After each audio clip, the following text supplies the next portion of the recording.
Bonjour ou bien bonsoir, indépendamment du moment auquel tu écouteras cet audio. Notre thème du jour, c'est « Tu travailles dans le champ de Dieu, mais est-ce que Dieu te connaît en tant que son ouvrier ou pas ?» Autrement dit, tu fais des choses pour Dieu, tu fais des choses pour le royaume de Dieu, mais est-ce que Dieu te considère par rapport à ces choses que tu fais comme étant son employé, son ouvrier, quelqu'un qui travaille pour lui? Est-ce que tu es connu par le chef du champ?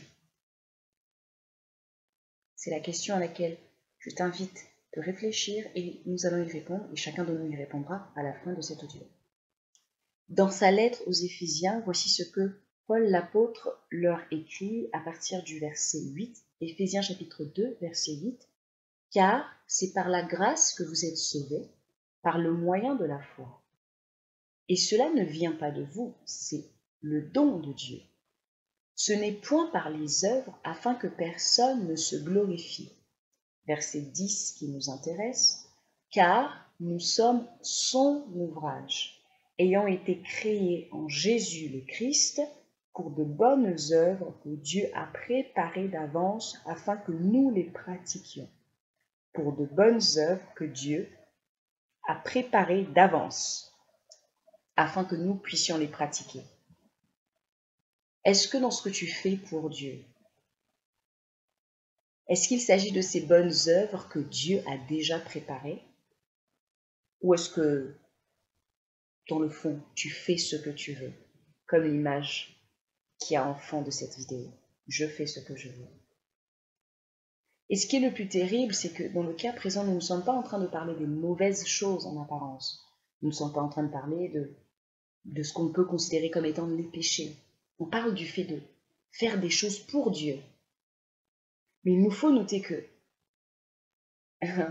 si ces choses-là ne sont pas selon la volonté de Dieu, selon ce que Dieu attend de toi à un instant T, il se pourrait que tu travailles en vain. C'est-à-dire que tu fais des choses pour lesquelles tu n'auras aucune rémunération. Pour ceux d'entre vous qui ont fini le cadre scolaire, ont terminé leurs études et sont dans la vie active, ces personnes savent que lorsqu'elles se lèvent le matin et qu'elles vont travailler, indépendamment du travail qu'elles font, à la fin, elles ont une rémunération, un salaire en fonction du travail qu'elles ont fourni. Et pourquoi? Parce que la société et les représentants de la société les connaissent, savent que André travaille à tel poste, il fournit tel travail, il le fait pour nous selon ce que nous attendons et en fonction de ça, à la fin du mois, il aura une rémunération. À la fin de la semaine, à la fin de sa mission, il aura un salaire. Nous reconnaissons que Naïma travaille ici pour nous. Elle est notre employée, elle est connue de notre service des ressources humaines. C'est quelqu'un que nous avons recruté, qui a satisfait à nos exigences, à nos critères, et nous l'avons placée à un poste pour lequel on lui a expliqué ce qu'elle devait faire, et elle le fait conformément à ce qu'on lui a demandé. C'est la raison pour laquelle, à la fin du mois, elle aura une rémunération. À la fin de sa mission, elle sera rémunérée, elle sera payée. Est-ce ton cas par rapport à tout ce que tu fais pour Dieu? Il est possible dans le vaste champ de Dieu d'y travailler. C'est comme dans un champ de maïs. Imaginez-vous un champ de maïs qui fait je ne sais pas combien d'hectares, on va dire 10 hectares, si ce n'est plus 100 hectares. Donc c'est très très très très grand, très vaste. Il est possible que toi et moi, on puisse se glisser dans ce champ de maïs. On se faufile, incognito, ni vu ni connu, et en train de récolter du maïs à un endroit. Donc forcément, ça fait avancer ce travail de récolte. Mais si le propriétaire de ce champ ne nous connaît pas, ne nous a pas personnellement embauchés, on aura beau aller le voir à la fin pour dire que oui, mais j'ai travaillé, vous voyez, au niveau est, à l'est du champ, au nord du champ, il y avait beaucoup à récolter. J'ai récolté tout ça, c'est moi qui l'ai fait, tous ces sacs de maïs, c'est moi qui les ai récoltés. Il nous regardera pour nous dire oui, c'est bien, merci, ça a fait avancer mon travail. Mais il n'a aucune obligation de nous rémunérer, de nous payer, parce qu'il ne nous connaît pas. Il ne nous a jamais embauchés à le faire. Nous l'avons fait parce que nous nous sommes estimés capables. C'est ainsi que certains d'entre nous servent aujourd'hui Dieu en fonction des talents qu'ils ont. Ce n'est pas parce que tu as un talent particulier qui vient de Dieu. C'est Dieu qui nous donne les talents, oui. que tu es pour autant appelé à faire quelque chose pour Dieu à ce niveau-là. Je donne l'exemple de personnes qui ont une belle voix, parce qu'il faut reconnaître, des gens qui ont une belle voix et qui savent chanter. Ce qui est une très bonne chose. Et une fois que les personnes se convertissent à Dieu en Jésus, donc croient en Jésus, en l'œuvre qu'il a parfaitement accomplie à la croix, donc arrivent dans l'église, dans le cadre d'une église locale, et systématiquement elles veulent aller à la chorale. Pourquoi? Mais parce que j'aime Dieu, j'ai une belle voix et je veux le servir, je veux chanter pour lui. Oui, mais est-ce que tu as intégré le fait qu'il se pourrait que Dieu ne t'attende absolument pas à la chorale? Qu'il ne veuille absolument pas que tu chantes? On ne chante pas à la chorale parce que, avant d'être chrétien ou chrétienne, on avait une belle voix et donc là, on veut mettre sa voix au service de Dieu. Non, ça ne fonctionne pas comme ça. Il faut que ça fasse partie de ces choses que Dieu attend de toi, parce que nous serons rémunérés à la fin. On va recevoir quelque chose, bon et fidèle serviteur, en fonction de notre obéissance aux œuvres justes que Dieu avait prévues. Pas en fonction de moi, je pensais que c'était bien de faire ça, donc je l'ai fait. Non. Et combien d'entre nous ne sommes-nous pas ouvriers dans le champ de Dieu alors que Dieu ne nous appelle même pas ouvriers? Combien d'entre nous ne sommes-nous pas en train de travailler à différents endroits du champ de Dieu alors qu'il ne nous y a même pas embauchés, ne nous y a même pas envoyés, ne nous y attend même pas? L'auteur aux Hébreux, dans Hébreux chapitre 11, parle du fait que Dieu rémunère ceux qui le cherchent. Il y a une rémunération, un salaire, quelque chose que l'on donne à ceux qui le cherchent.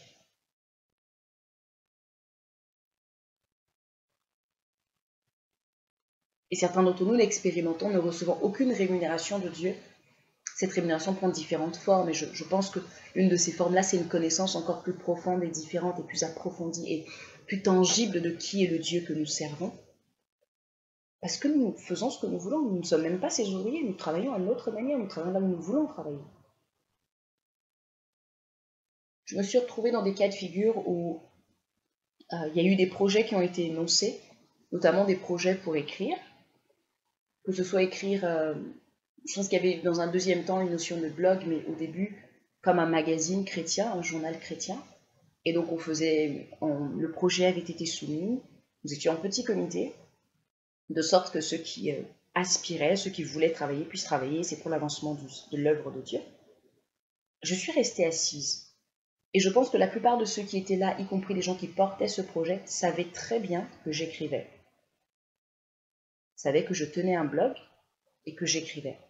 Et ils pouvaient aussi reconnaître que j'avais un talent, une facilité par rapport à l'écriture. Mais ce n'est pas parce que je savais écrire et que je pouvais écrire et qu'en l'occurrence j'écrivais que j'étais forcément appelée à me lever là et me porter volontaire, oui, je vais le faire. Et ce qui était frappant, c'est que je savais qu'au milieu de nous, il y avait peu de gens, si ce n'est peut-être personne, du moins personne ne s'est jamais concrétisé, qui avait ce talent-là, qui avait cette capacité, cette faculté que j'avais d'écrire. Mais je ne pouvais pas me lever simplement parce que j'ai un talent et qu'il y a un besoin. Non.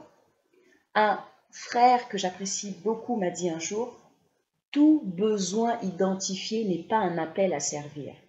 Ce n'est pas parce que tu identifies que là il y a un besoin que tu dois forcément te jeter, courir et servir. Non. Nous sommes soumis à celui à qui nous appartenons. Lui, que dit-il? Lui, que dit-il? Il y a actuellement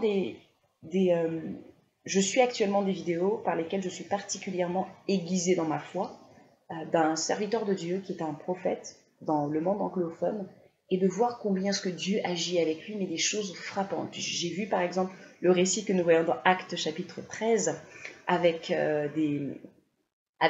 cette personne, ce magicien que Paul va frapper d'aveuglement, le rendre aveugle. Eh bien, c'est des choses qui se passent aujourd'hui au travers de ce serviteur de Dieu. C'est des vidéos sur Internet que je suis, et c'est magnifique. Et quand je vois ça, mon désir premier, ça a été, mais je veux traduire ces vidéos en français afin que mes collègues, mes frères et sœurs francophones aussi puissent les suivre. Est-ce une mauvaise chose? Bien sûr que non. Ça ne pourrait que édifier le peuple de Dieu. Et pas seulement le peuple de Dieu, même ceux qui ne connaissent pas Dieu, je crois, pourraient être frappés par la puissance, l'omniscience, la toute-capacité de Dieu et se tourner vers lui. Et pourtant, je ne l'ai pas fait. Du moins, je ne l'ai pas encore fait. J'ai la capacité de le faire, parce que j'ai un ordinateur, à partir duquel je peux traduire les vidéos. J'ai accès à Internet, je parle anglais, donc je comprends, je peux facilement le faire. Mais est-ce pour autant ce que Dieu veut que je fasse? Voilà là où je me trouve. Et tant que je n'aurai pas un go, un vas-y fais-le clair, net et précis de mon Dieu, je ne le ferai pas. Parce que je n'ai pas envie de travailler dans le champ de Dieu sans pour autant qu'il ne me connaisse en tant que son ouvrier. C'est-à-dire, j'ai pas envie de faire des choses, oui, qui vont faire édifier les autres, faire aller les autres de l'avant, mais moi, devant Dieu, où est-ce que je me trouverai par rapport à ça? Ce n'est pas parce qu'il y a des résultats que c'est forcément ce que Dieu attend que tu fasses. Admettons par rapport à ce projet précis que je viens de vous soumettre, il se pourrait très clairement que je le fasse, que je traduise ces vidéos, que je les mette en ligne et que les gens soient ô combien édifiés, oui. Et qu'il y ait même des gens qui se convertissent à Jésus, qui changent leur manière de marcher, c'est possible. Mais il est possible que par rapport à ça, devant Dieu, j'ai un zéro pointé. Parce que Dieu, n'oublions pas que Dieu utilise tous les moyens. Il veut sauver. Il veut que tous les hommes parviennent à la connaissance de la vérité. Donc peu importe les canaux, les moyens, il va le faire, il va s'en servir pour le faire. Mais ça ne veut pas dire qu'il m'agrée moi, qu'il est d'accord avec ce que je fais. Ça ne veut pas dire que ce que je fais est en accord avec les œuvres qu'il avait préparées pour moi. Je te repose la question. Tu travailles dans le champ de Dieu, mais est-ce que Dieu te connaît en tant que son ouvrier ou pas? Certains d'entre nous travaillent pour l'avancement de l'œuvre de Dieu au sein des assemblées locales dans lesquelles nous sommes membres, à différents postes, ce qui est une bonne chose. Mais est-ce que c'est ce que Dieu attend forcément de toi? Est-ce que tu es au poste où Dieu te veut? Est-ce que tu fais ce que Dieu te veut? Et un des pièges, c'est que les hommes, les êtres humains autour de nous, étant bien intentionnés, puissent nous pousser, nous encourager, seulement en se basant sur la base des talents que nous avons. Toi, tu sais bien parler, tu connais bien la Bible, donc viens prêcher. Non, non, non, non, on ne se met pas à prêcher, on ne se met pas à se tenir un poste parce qu'on sait bien parler. Toi, tu as beaucoup de capacités d'organisation, donc tu devrais être à tel poste. Non. Certainement, ces capacités d'organisation vont t'aider pour ce poste-là dans l'église locale, oui, mais est-ce que c'est ce que Dieu attend que tu fasses? Nous en sommes là. N'oublions pas, bien-aimés, comme nous venons de le lire, je vais le relire encore dans Éphésiens au chapitre 2, verset 10, car nous sommes son ouvrage, ayant été créés en Jésus le Christ pour de bonnes œuvres que Dieu a préparées d'avance afin que nous les pratiquions. Dieu a déjà préparé des œuvres. Et nous, tout ce que nous avons à faire, c'est de connaître ces œuvres-là, de les chercher, de chercher à les connaître, d'en avoir la révélation par le Saint-Esprit afin d'y marcher. Sinon, tout ce que l'on pourra faire à côté, tout ce que l'on pourra faire ensuite, en plus, ne sera que vanité. Et nous encourons le risque ce jour-là de nous étonner. Mais, mon Dieu, j'avais fait ceci pour toi, mon Dieu, j'avais fait cela pour toi. Mais notre Dieu nous dira, non, je ne t'ai jamais appelé à faire ça. Je ne t'avais jamais dit de faire ça. C'était pas ma volonté. Tu l'as fait parce que tu avais effectivement des capacités, oui, mais ça n'était pas ma volonté, c'était pas ce que je voulais de toi. Au moment où tu écoutes cet audio, à ce moment précis, à cet instant précis, je vais peut-être tordre dans la tête de certains des faux raisonnements, des fausses pensées qui commencent à s'élever. Oui, bon, alors si c'est comme ça, autant ne plus travailler, hein, tout arrêter. C'est pas ça la question. Le point de cet audio, ce n'est pas que tu te dises, bon, ben, on arrête tout, tant pis. Non, le point, c'est que tu réalises que tu as été appelé pour vivre une vie que Dieu a préparée. Il y a un idéal de Dieu. Et la foi en Christ, ce qu'on appelle la vie chrétienne, c'est cela. Jésus ne dira-t-il pas qu'il ne faisait rien par lui-même? Tout ce qu'il fait, c'est qu'il a vu le Père le faire. Je t'invite à lire Jean chapitre 5. Et toi et moi, en tant que disciples de Jésus le Christ, c'est ainsi que nous devons marcher. Donc l'idée n'est pas de dire, bon, bah j'arrête ça alors, tant pis. Non, l'idée c'est de se remettre en question, d'aller devant le Saint-Esprit et de dire, Seigneur, est-ce que la vie que je mène est conforme à celle que tu as prévue? Est-ce que les œuvres que je fais, les actions que je fais, d'une manière ou d'une autre, à mon titre, mon niveau personnel, moi aussi, au niveau ecclésiastique de l'assemblée locale ou d'autres frères et sœurs, des projets que je fais, est-ce que ce sont des projets que toi tu as préparés pour moi ou non? Nous avons été créés en Dieu, nous sommes son ouvrage, on a été créés en Dieu pour des bonnes œuvres qu'il a préparées d'avance afin que nous les pratiquions. Comme Jésus, comme Jésus, comme Jésus. Pour terminer, j'invite en guise de méditation à relire les évangiles, donc les 4 évangiles Matthieu, Marc, Luc, Jean. J'invite chacun de nous à les lire en ayant en tête, est-ce que Jésus faisait des choses parce qu'il avait la capacité, il faisait parce que c'était bien pour lui-même, ou est-ce que tout ce qu'il faisait était préparé par le Père? Et pourquoi est-ce que je t'invite à lire comme ça? Parce que Jésus est notre modèle. Notre modèle, ce ne sont pas toi, moi, nous. Aussi vrai que nous imitons les uns les autres là où ces personnes imitent Jésus, c'est vrai, mais le modèle parfait, l'idéal, c'est Jésus. Voilà le modèle. Voilà la référence que nous devons avoir et garder constamment devant nos yeux. Donc lisons ainsi les évangiles et regardons comment est-ce que Jésus fonctionnait. Lorsque Jésus va par exemple arriver pour se faire baptiser par Jean le Baptiste ne va pas vouloir le faire parce qu'il reconnaissait, mais je ne suis même pas digne d'ôter la courroie de tes souliers, de détacher tes souliers. Mais Jésus va dire qu'il fallait faire ce qui était écrit, ce qui avait déjà été annoncé. Autrement dit, Jésus disait, il faut que cela soit fait parce que ça fait partie des œuvres que mon Père a préparées pour moi. C'est lui notre modèle.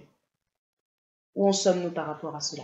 Et Jésus était le parfait exemple de celui qui a travaillé dans le champ de Dieu en tant qu'ouvrier et qui était connu par le Père, en faisant exactement ce que le Père voulait. Et il a fait la joie totale et parfaite du Père. Et pour terminer, je dirais que Jésus a fait la joie totale et parfaite du Père, non pas en tant que participant de la nature divine, c'est-à-dire que, par là j'entends, non pas en tant que étant égal au Père, pas du tout.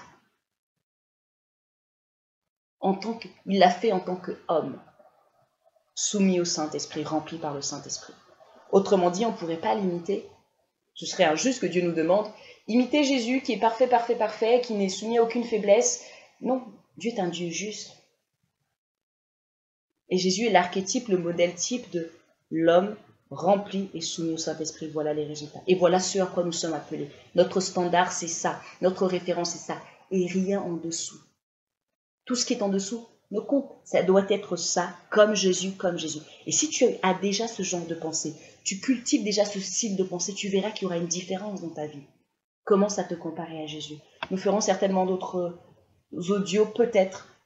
Je ferai certainement peut-être des audios par rapport à ça, Jésus, notre référence, notre modèle, pour nous appeler à considérer la foi autrement, pour nous conformer le plus près de Jésus et vivre comme Jésus a vécu en l'imitant. À très bientôt.